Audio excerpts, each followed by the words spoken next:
14, and she's advancing their mission around the world by helping CEOs and other key leaders mobilize to work on some of our most pressing issues. She co-chaired the B Climate Task Force and is also leading the B Corp Climate Collective. She also helped launch We the Change, Women Leading Business for Good. Kim, we are very excited to have you today. If you send me in the little request to join, we'll start our interview.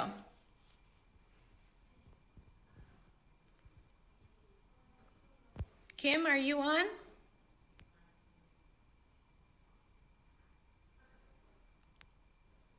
All right, well, while we're waiting for her to join, I'll tell you a little bit about World Centric. So World Centric started out as a nonprofit ourselves in 2004, and we became a for-profit just a couple years later, using our products to do good in the world and our profits to help nonprofit organizations around the world have impact in local communities.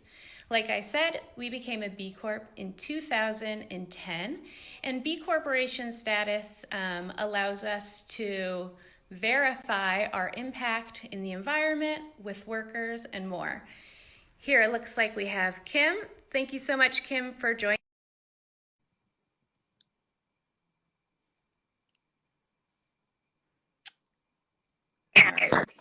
Hey, how are you? We made it. We did. Sorry about that. I'm an Instagram Live newbie. Me too. So thank you very much for giving it a try with me today. My pleasure. Good to see you today. Thank you. You too. Let's start off by talking a little bit about what it means to be a B Corp. Yeah. So B Corporations are really extraordinary companies. There's about 3,000 of them around the world, of which World Centric is one of our these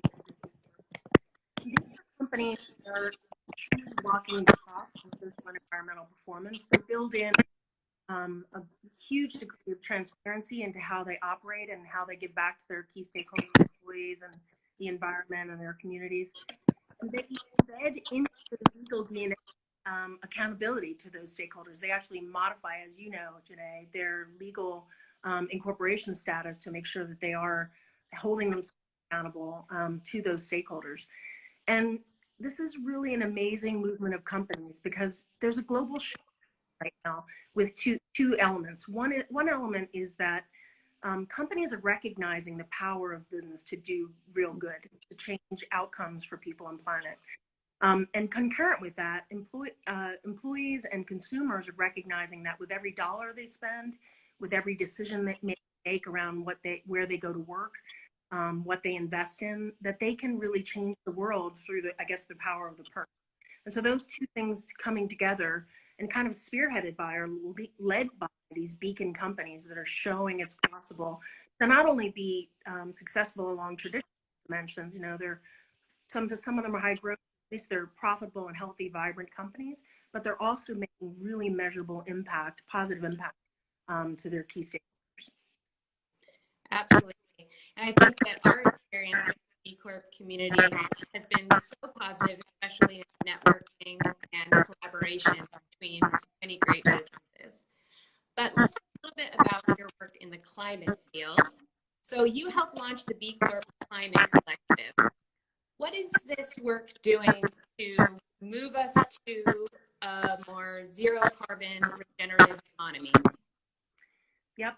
So one thing that's true about the climate crisis, and this is true of the pandemic that we're living amidst, we cannot change it.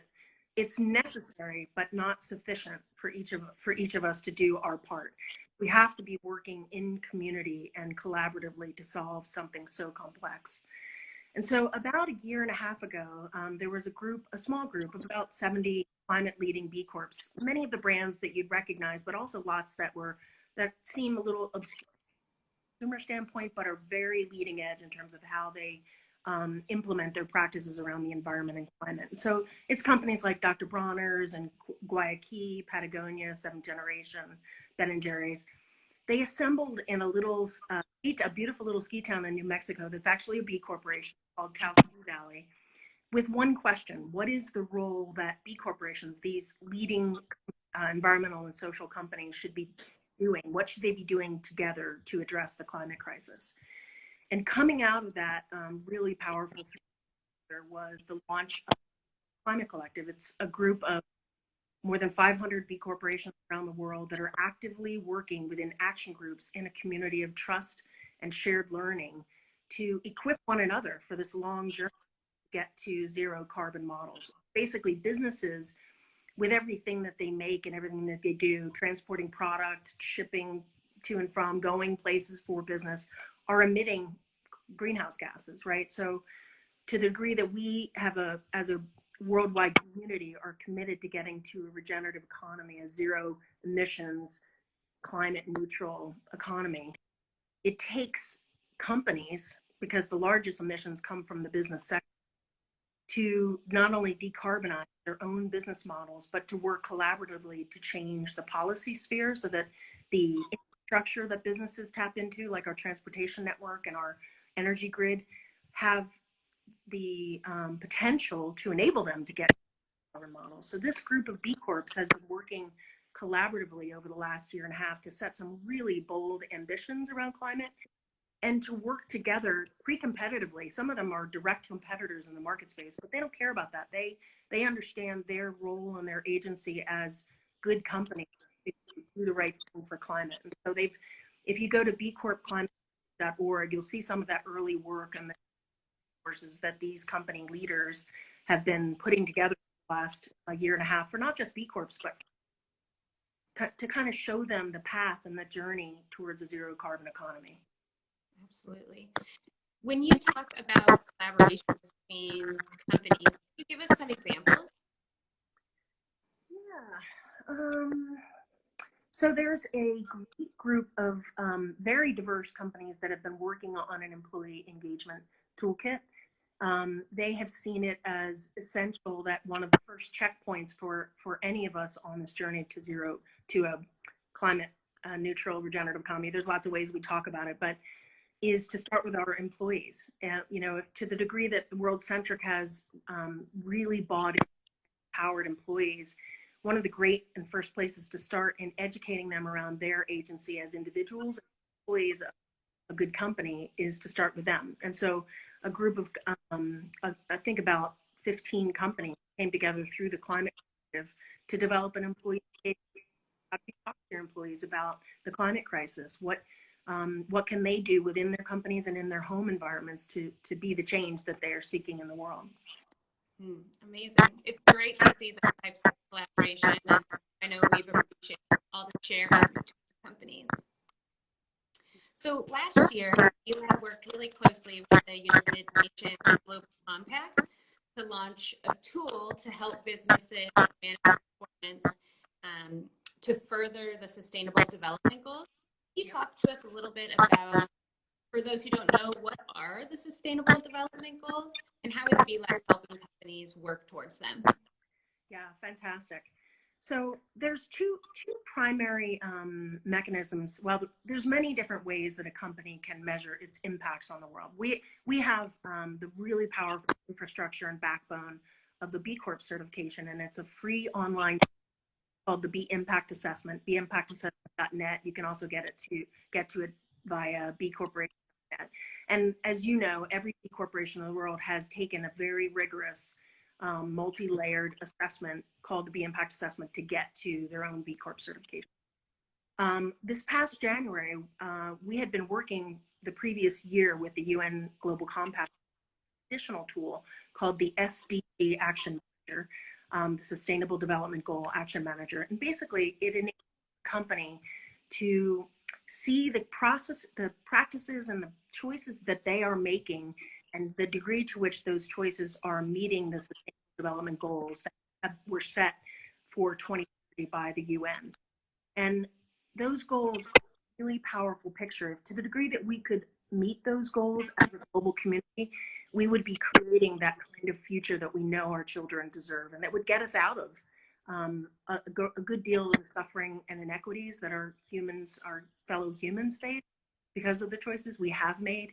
And it would also enable us to get a regenerative and zero carbon economy. So one of the things that's been true about these over time since they were developed was that they didn't have a really clear pathway for businesses to contribute to achieving them. And this powerful line between the United Nations, the UNGC, and B Lab has enabled a tool called the SDG Action Manager that any company in the world can use to either address all of the SDGs, and there's 17 SDGs. Some of them are focused on or water, or, climate action, gender equity. So you can choose a specific SDG, or you can look at all of them. Company stacks up against other companies and on its own journey towards achieving the global goals. In your experience working with this, what do you think are some of the biggest challenges for businesses trying to achieve goals or work towards them? Well, in the current environment, one of the biggest challenges is uncertainty, and for many industries and for many companies, zero revenues right now. It's a very challenging time for a lot of businesses, and certainly for a lot of humans. You know, I think one of the biggest challenges is just making the determination, aligning your business purpose, and then realigning internal resources to in human resources, but sometimes cash resources, to make the changes that are necessary to redirect the business. But as we know, you know, sustainability pays, to use an oversimplistic term, but when companies choose to take good care of the people who build the products, or the communities in which they operate, they tend to do better over the long run, but also in the short term. They get more loyal customers, they attract better talent. So for a lot of reasons, it's worth investing your company in making the choice to be more socially and environmentally sustainable. And I know that B Lab has been doing a lot of work to support its community during this time. Do you want to talk a little bit about how they're approaching businesses who are facing low revenues? Yeah. Yep. One of the primary things that we did about four to 5 weeks ago, when we saw what was about to unravel, you know, what was transpiring, was we took all of our staff resources within the US and Canadian team I'm a part of, and redirected them to respond to the crisis for the B Corp community, but also for the wider community. There's a website, if you search B Corporation and COVID-19, you'll see that there's a landing page on the bcorporation.net website, which is it's a compendium of resources for businesses that we have been tracking, monitoring, and assembling and curating over the last 5 weeks. Webinars, online toolkits, all kinds. You'll go there, but they're primarily focused on two major pain points that we've learned in listening to the community over the last couple of weeks through webinars and calls that we've had. One is that companies are really facing financial insecurity right now, and they need tools and knowledge to be able to cash, to find access to loans and capital out there to deal with cash shortfalls, so that they can get to the end of this hole. They'll look very different probably, but hopefully still standing. Maybe not on their feet, but on their knees at least, right? And the other pain point is worker questions, how to enable workers who've been off or furloughed to find work, how to deal with a scenario where you have zero revenues and you run out of cash. How do you consciously lay off or furlough your employees, whatever that might be? So a wide range of resources around those two primary areas. And it's certainly not comprehensive. It's just our best attempt as a network of businesses to equip our companies to survive and to thrive on the other side of this. For companies that are interested in becoming B Corps, what's a good first step for them to take to look at the process? Yeah, one thing I would really encourage is to a few things, but first checkpoint might be to go to the bcorporation.net website. Amazing resources there, not only to give you a picture of what the community looks like, what other businesses this amazing business joining looks like. They're everything from sole proprietors up to multi-billion-dollar wholly owned subsidiaries of publicly traded companies, and food to finance, consumer goods, service companies. So truly good company to keep. It'll give you a picture of the path that you take to become a B corporation. And that starts with measuring your impacts on all of your stakeholders, including the environment and climate. And take the assessment. It's free online. It's like you have an accounting tool. This is a great impact tool to tell you how you're doing, how do you stack up against other companies in the world, other companies in your sector on emissions. Are you a good company? What is the road ahead? What would you have to change to be better for stakeholders? And then there's a point assessment.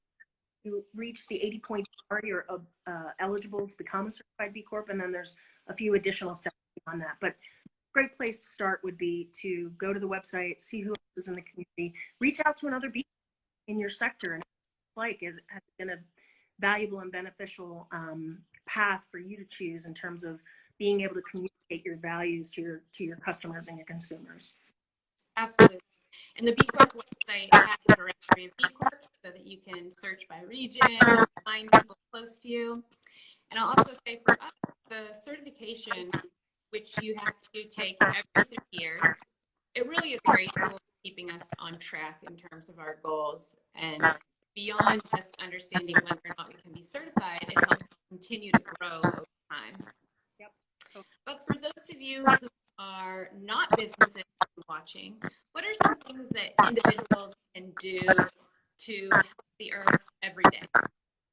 Absolutely. And you know what, before we turn to that, I also wanted to mention one thing that was a really powerful. You asked me earlier about the B Corp Climate Initiative, and you can learn more about that at their website. It's an independent group of B Corps. One of the amazing things that happened in December last year at the UNFCCC, the UN's annual climate gathering called COP, and this was COP5 in Spain, was over 500 certified B announced their commitment to be net zero by 2030, which is 20 years ahead of the Paris Agreement. There's now over 700 B Corps that have made that commitment, and they know that that is not an easy commitment to make and not an easy path, but they want to show it's possible for any business, any sector, any geography to make that journey and to invite others on that journey. We can't do this alone. We can't do it alone as a business.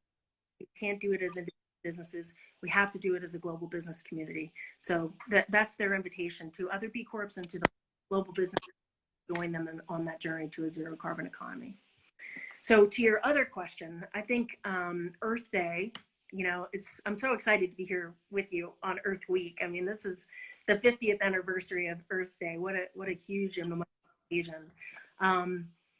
Everyone who's listening to this can make a difference. In fact, I could give you a litany of things that you could do right now to be a part of the Earth Week and Earth celebrations, but I'm going to give you 4. The first is that the Earth Day Network has a ton of online actions, education, advocacy events, and you can learn a ton about how you can today or on Earth Day, which is Wednesday this week. At earthday.org. They have digital events. There's a 24 hours of action, super powerful website that's been kind of compiled by NGO and nonprofit partners around the world. Second thing I'd really encourage you to do, which is a big part of protecting Mother Earth, this planet that sustains all life, is to register to vote. There's nothing like expressing your values through the representatives that we elect into high public office, in fact, any public office. So if you're not registered to vote, please register to vote. Third is to get a sense of your own personal and your own family's footprint on the planet. If you haven't done a greenhouse gas emissions assessment, or at least a look at like where your emissions are happening, that's a great thing to do. There's a lot of great resources out there to help you do that, Climate Smart and others. And then once you know where your impacts are, start making simple changes. If you're not composting, recycling, do that. If you can make a change in how you commute to work today, do that. If you can switch to a more plant-based diet, or change how much your family travels by air, or change your utilities to a more renewable source. There's any little choices you can make every day. And if we all make those little choices, we're going to be creating the world we want. And then the last, and this is probably the most important, and because with every penny you spend, buy from companies that are aligned with your values. Look at the company's website. What are they doing for the environment? What are they doing for the community? Are they a B Corp? You know, there's a lot of really amazing values-oriented, mission-driven companies out there like World Centric. The most important thing you can do with your dollar is to choose them every day loyally, with every penny and every dollar you spend. Yeah, which is right in line with B Corp's Vote Every Day campaign, which encourages people to use the power of the dollar. That's right. And I'll take that opportunity to give a couple shout outs to B Corps that are here in our backyard that also have great impact on the environment. So one of them is Miokos in Petaluma. They are revolutionizing the dairy industry with plants. As you mentioned, having a plant-forward diet is a really easy way to have beneficial impact on the environment. Another one that I love here is Guayana, who's using their yerba mate to reforest the rainforest and create a really regenerative ecosystem. There's so many more around, and like I said, you can find them on the B Corp directory by region. Kim, thank you so much for your time today. Today, my pleasure. Happy Earth Day. Happy Earth Week. Thank you. Hopefully I'll be able to see you in person sometime again. I look forward to that. Thank you. Well, thank you so much for joining our Instagram Live today. We will be back tomorrow. It's 4 p.m. Pacific time, 7 p.m. Eastern. Our Zero Waste Manager, Lauren, will be talking with Reza Christian from Sustain the Mag. So thank you so much for your time today, and have a happy Earth Week.